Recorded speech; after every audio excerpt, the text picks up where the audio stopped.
Em 2017, a Dark Side Books trouxe para o Brasil esse quadrinho maravilhoso chamado Creepshow, que foi um projeto duplo, né, envolvendo o filme e o quadrinho, né? O filme tinha roteiro do Stephen King, direção do George Romero, vai vendo só, né? E a adaptação em quadrinhos era de ninguém mais, ninguém menos Brainy Wright. que o Brainy Wright. Três gigantes. Sem contar que o filme e o quadrinho estavam assessorados por outros dois grandes nomes também, mas não vamos dizer qual é. Tem um programaço sobre Creepshow aqui nos cards e também na tela final para você.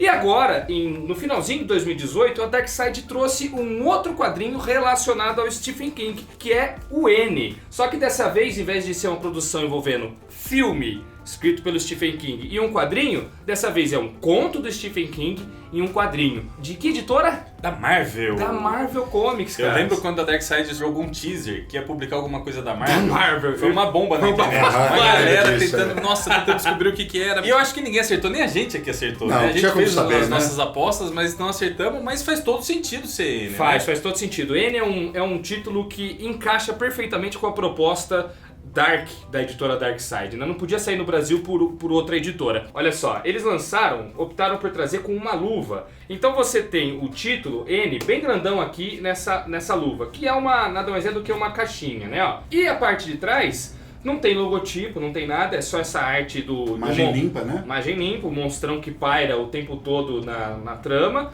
E o verso, novamente, N. E vem com capa dura, inteiramente colorido, compilando todas as 4 partes, né? Além desse pôsterzão gigantesco. Olha o tamanho do pôster. Que é exclusivo para quem comprar na loja virtual da Dark Side Books. Para quem vivencia a experiência Dark, como eles chamam, de quem compra lá na lojinha deles. Quem entrar no nosso link aí embaixo, na lojinha da Dark Side Books, vai ver o N, vai comprar por lá, vai receber esse pôster, além de mais 5 marcadores de página. Oi, que Nós beleza. falamos um pouco da lojinha deles lá no nosso programa do Yellow Submarine. Então, se você não entrou daquela vez, dá uma chance, vai lá conhecer uma loja que eles inauguraram recentemente. E além do N, do Yellow Submarine, você vai encontrar todas as outras obras lançadas pela Dark Side Books, inclusive o Creepshow e a biografia do Stephen King, que eles também trouxeram e que agora já está na segunda impressão com uma capa diferente da primeira, né? O N tem 128 páginas e custa R$ 69,90. N nada mais é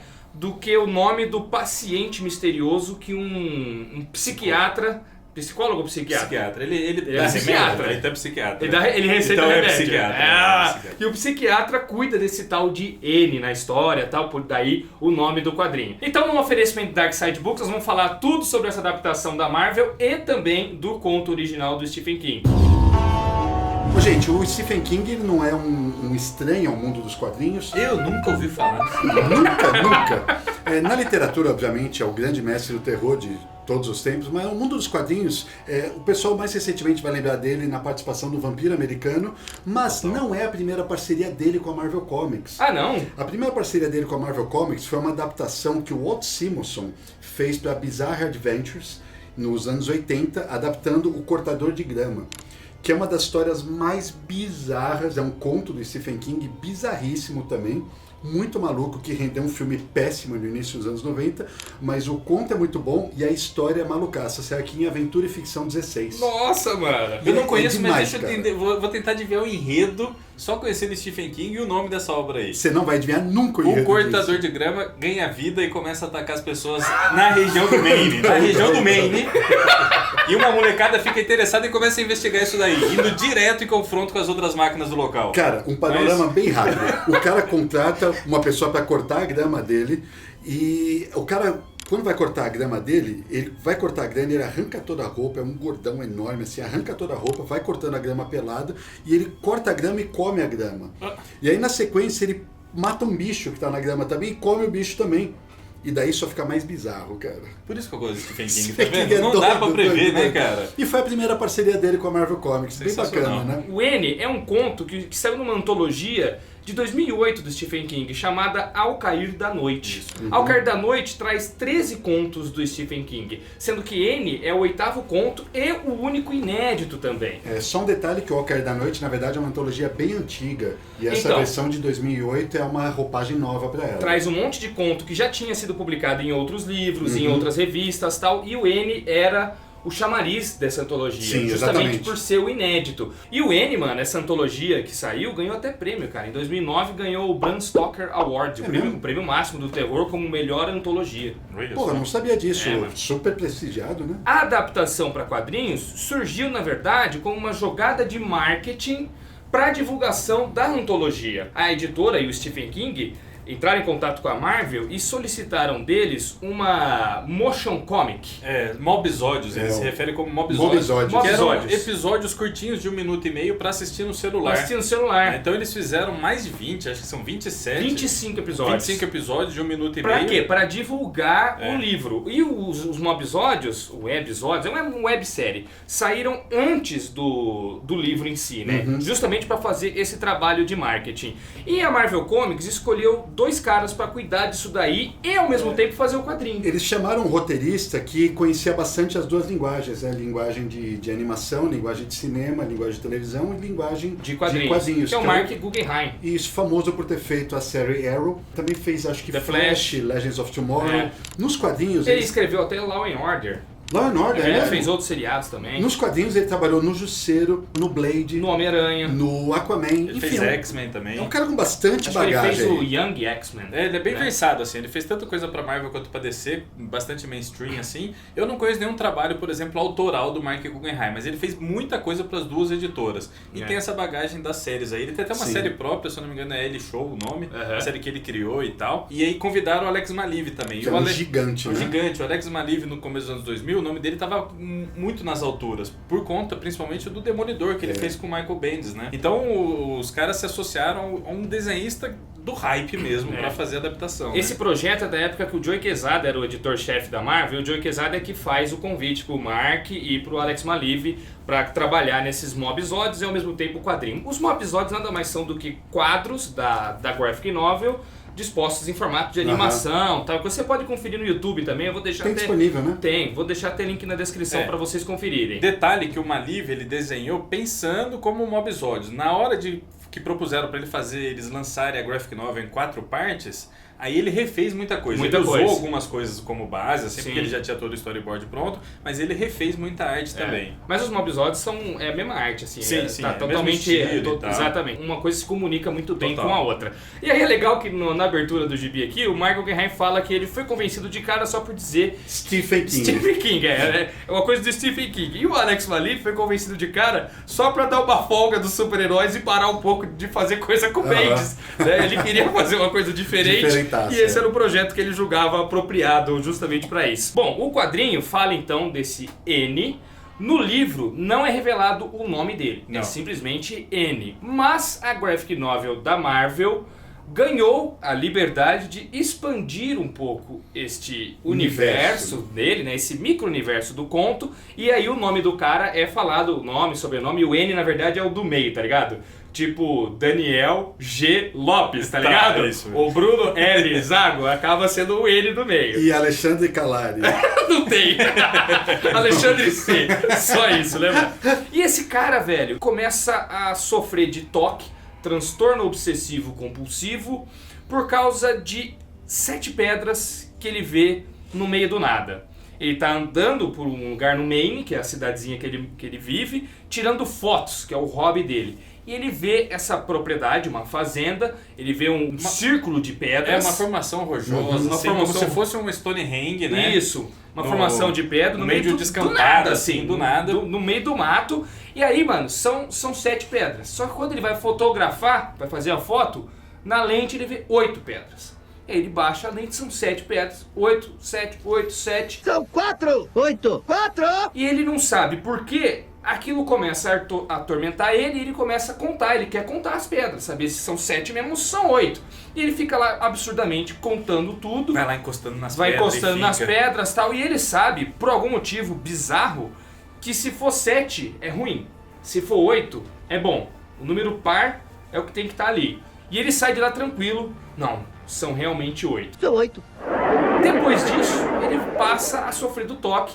Ele tem que contar todas as coisas, tudo tem que acabar em número par pra ele, ele organiza os negócios dele em círculo dentro da casa dele, Cara. sempre em númerozinhos pares. E ele diz, ele sabe, de algum jeito bizarro, que ele tá fazendo isso pelo bem da humanidade, pra impedir que alguma coisa maligna que mora lá no meio daquele círculo escape. Ele assume a destrua o posição mundo. de protetor daquilo lá. Sem Se querer, ele né? não vigiar o tempo inteiro, esse mal, essa criatura aí, que ele até concebe a criatura, descreve ela e tal, vai atacar o mundo e vai acabar com a população, né? Exatamente.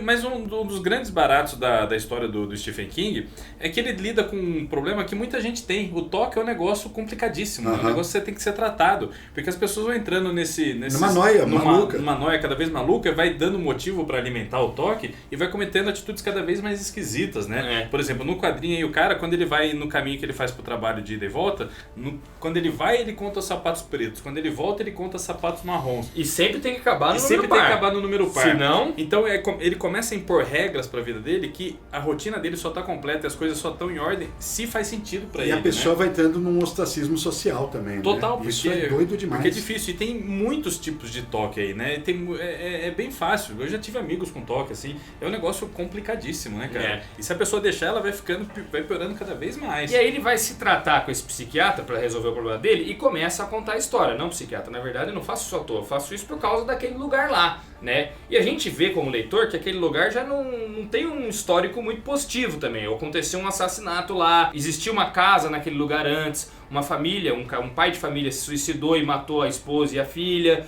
Então a gente sabe que o lugar tem um histórico bizarro, tá ligado? Uma energia ruim natural lá. Só que o objetivo do Stephen King com o conto e logo a adaptação também é ficar na dúvida. Aquilo lá realmente tem um monstro, tem um bicho, tem um mal querendo sair dali. Ou o cara é simplesmente maluco. Exatamente. É ficar o tempo todo nesse raio dessa dúvida, cara. E você fica curioso, você quer entender isso daí, né? E aí, bom, moral da história. O N vai contando a história pro psiquiatra e chega uma hora que o psiquiatra fica curioso e quer ir lá ver, tá ligado? E vai acontecendo umas coisas bizarras, e aí não podemos mais entrar nos spoilers, né? Mas a gente pode falar, por exemplo, que uma das grandes discussões aí é de que se esse transtorno psicológico, no caso o toque, pode ser contagioso. Imagina se doenças psicológicas passassem como uma gripe, por exemplo. Exato. Como um vírus. O caos que poderia acontecer no mundo como um todo. Essa é a discussão que o Stephen King propõe. Mas isso que é legal, né? O Stephen King ele pega um personagem com toque, com problemas psicológicos, e coloca ele, que ele pode ser ou não, uma coisa que vai desencadear um terror cósmico aí, né? Uma coisa muito maior do que ele representa ali. É um negócio até meio Cthulhu, né, cara? Tem um pouco. Muita gente comparou com Lovecraft na época e o Stephen King falou que não é Lovecraft. Ah, é? Ele falou que a principal... até o nome do bicho que uma hora aparece na história tem um pouco Cthulhu, de Cthulhu. Cthulhu. Mas ele falou que não. A inspiração declarada do Stephen King é o Arthur Machen, no livro O Grande Deus Pan. E ele fala que isso, sim, ele acha que é uma das melhores obras de terror da língua inglesa. Nossa, e mano. ele assume como referência clara, e não Lovecraft. O toque, a gente na história até tem os médicos que falam que pode ser passado de pai para filho, por exemplo. Pode ser um problema genético, né? Uma criança pode herdar isso, né? Pode herdar isso dos pais. Mas aí vem essa discussão, será que um lugar também é capaz de transmitir toque? Será que a sensação, a pessoa já vai para aquele lugar achando que vai ter um negócio bizarro porque alguém narrou uma experiência terrível. Então você já entra predisposto a acreditar no que você pode passar pela mesma coisa, saca? E aí, mano, a única coisa que eu vou deixar de dica pra você que vai ler esse quadrinho aqui é pra você não esperar uma coisa muito grandiosa, porque o cara pode se desapontar nisso. Porque o final do Stephen King é um final mais reflexivo, um final mais pé no chão. Porque eu fui lendo achando que ia entrar um Cthulhu. Que ia ter um... Até porque você tem uns vislumbres da criatura, Exato. né? A primeira vez que ela aparece página dupla, né? Pô, você fala, caralho, bicho, na hora que isso daí chegar... E você pensa que vai chegar e tal. E ele cozinha, né? Cozinha essa ideia. E eu vi muita gente na internet falando isso. Porra, fiquei chateado porque, né, no final não aconteceu o que eu esperava e tal. Então, não espere isso, sabe? Esse é um outro objetivo do Stephen King, é discutir a mente e o sobrenatural num mesmo quadrinho, passando por vários personagens em contato com essas terras místicas aí do Stonehenge dos americanos, não é? Eu não li o conto, mas fui atrás de opiniões de quem leu o conto, de gente que manja de Stephen King, e disseram que, apesar de ampliar, está muito, muito fiel, mas que o final tem diferenças. E a maioria, a grande esmagadora maioria, prefere o final do conto. Então a dica que a gente dá se você curte Stephen King pra caramba, a Dark Side tem essa de voltar produto para um colecionador. E isso aqui é principalmente para colecionadores de Stephen King, da obra do Stephen King. Então provavelmente se você ama Stephen King, você já deve ter Ao Cair da Noite, onde foi publicado o conto. E pra você é legal, acho que é mais legal, como o conto tem 57 páginas, na moral, dá pra você matar o conto e o quadrinho no mesmo dia, né? E ver as diferenças entre eles. E se continuar empolgado, assistir a websérie. O Stephen King, gente, ele tem dois momentos bem distintos da carreira dele, né? Ele como escritor, lá no início, ele trazia os monstros clássicos, né? O Iluminado do Fantasma, sei lá, A Hora do Lobisomem, A Hora do Vampiro e tal. E depois ele foi caindo para outro viés, né? E explorando algumas coisas que ele explora aqui no N, que a gente está falando sobre essa questão do transtorno obsessivo, que ele não explorava, é o tipo de tema que ele não explorava no início da carreira. Por exemplo, ele era muito mais gory no início do que ele é hoje. Do que ele é hoje, exatamente. Dos tempos modernos, aí ele faz até terror explorando tecnologia, por exemplo. Aquele livro celular dele, o celular é uma infecção zumbi que se dá através de tecnologia de celulares, saca? Então, ele é um cara muito versátil, né, mano? Ele não para de ter ideia o tempo todo e ele tá sempre escrevendo terror, só que de um jeito diferente. De cortador de grama a transtorno obsessivo compulsivo. E além de ver, drama também ele faz. Né? Drama, Espera de um milagre. O Sonho de Liberdade. Além de extremamente versátil, o bicho é prolífico como poucos, assim, né? É foda. É impressionante. Todo ano sai um livro novo do Stephen King. É um negócio meio inacreditável. Tem mais de quase 60 livros, fora as coletâneas, que tem mais um monte de conto por aí. Um monte de coisa. 70 anos de idade, né, cara? Produzindo assim. Tem uma teorias aí de que todo o universo do King faz parte de uma coisa só, né? É tipo da Pixar. Não é paia King isso aí. Não é não, é tudo Não é, interligado, cara. cara. É paia. Tudo interligado. interligado. Vários personagens se conectam. A localização, né? A geolocalização no Maine, principalmente. E tem vários personagens O que Maine voltam. é uma cidadezinha. Não, é um estado. Ah, é um estado. É tá. estado? Um estado. Um estado. Pois é um estado mesmo. E tem muita coisa que se passa lá, né? Mas um monte, Drago. Não só coisa que se passa lá, mas um monte de personagem que volta, que tem papel em outras tramas. Tá tudo ligado. Castle Rock, a série propõe a fazer tudo. E faz o mesmo até com os atores, né? Porque aparecem vários atores que já trabalharam em filmes e séries do King, inclusive o menino do It. Sim, e diretores também, cara, eles convidam os caras. Então é uma série que propõe contar tudo do Stephen King em ordem, colocando no mesmo lugar. Vamos fazer um programão do King? É bem maluco. Pô, a gente dos podia melhores dá pra fazer filmes, top algo 10 assim? filmes do Stephen King facinho, filho. Eu fecho. Opa, Já dá pra falar aqui, se o já vídeo posso chegar falar. em 3 mil likes, 4 mil likes, quantos mil likes vocês querem pra fazer isso aí dar 500 certo? likes. Não, mano, sobe esse número ainda, Nazeia. 3 mil likes. 3 mil likes, acho Tá, que é um tá número bom, tá redondo, bala. 3 mil likes Cada um faz aí. um top 10 King. Um top 10 do filmes do Stephen King. Filmes, né? fechou. Filmes baseado na obra aí do Stephen King. Tá Pode bom. ser, acho que fica... Fica da hora. Acho que fica maneiro. Fecha. Nossa, show de É bola. nóis. A gente falou da versatilidade do King. Essa versatilidade também, lembrei agora aqui, passa também no modo de escrever. Porque pelo que tá no textinho inicial da graphic novel, o conto do N é todinho feito na forma de documentos, mano. Vocês viram isso aí? Que ele pega, por exemplo, a carta que o N deixou pro psiquiatra, os textos que o psiquiatra escrevia durante as sessões com o N, as matérias de jornal de um suicida, sabe? Esse tipo de coisa. Então é tudo feito em texto de diário, anotações, publicação de jornal. No quadrinho eles usam... Como é que é o nome quando a pessoa... Obituários. Obituário. De obituários. No quadrinho eles usam esse artifício como primeira página abrindo cada história. Né? Primeira e segunda, né? A de abertura e uma segunda tem isso daí. Tem E é bastante importantíssimo texto. ler. Dá Sim. um pouco de preguiça, vamos dizer a verdade, né? Eu Porque às fiquei. vezes tem um textão enorme. Mas fala, te contextualiza será que pra eu preciso caramba. ler tudo isso? Além de te contextualizar, é legal, mano. Depois de tempo você fala, porra, ainda bem que eu li isso aqui. Isso aqui era exatamente, é crucial pra entender a história e adiciona também pra trama, sabe? Te bota mais dentro dela. Então foi uma sacada legal que a Marvel teve de incluir isso daí. Se não me engano, foi uma ideia do próprio Mark Guggenheim, que pediu pro Alex Maleev fazer isso. Foi. Aliás, foi por causa disso também que eles adotaram o tom realista nas histórias, né? No traço do Alex Maleev. O Alex Maleev já tem um traço bastante diferente do costumeiro da Marvel, encaixa pouco com o super-herói, encaixa bem porque ele faz com o Bendis, que sabe escrever diálogos muito bem e foca nos personagens mais do que na ação. E ele fazendo essa mesa com os documentos, tal, ele queria que fosse meio fotorrealista, né? Pra parecer que fosse realmente uma foto de uns documentos jogados Arquivo tal, e tudo, né? de arquivo e tal. E aí esse estilo passou pro resto do quadrinho todo. Eu acho que estranha um pouco, mas pro clima do N, combina muito. Combina, eu concordo. Eu acho que combina Bastante. muito. E no final achei legal e fiquei com pena, porque o Alex Malif fala que ele adapta, o personagem o N é baseado no contador dele. Eu fiquei com dó desse contador aí, porque o que acontece com ele não é brincadeira, velho. O cara, meu Deus, esse cara se fudeu, nem sou eu! É ele desenhado, mano. Então pensou que negócio, velho? Então é isso, pessoal. Obrigado, Darkseid. Obrigado a todos os inscritos. Nos vemos no próximo vídeo, que é toda quarta, sexta, sábado e domingo. Isso. Haja trampa, enfim. Nossa senhora! Tamo lascado. Tchau!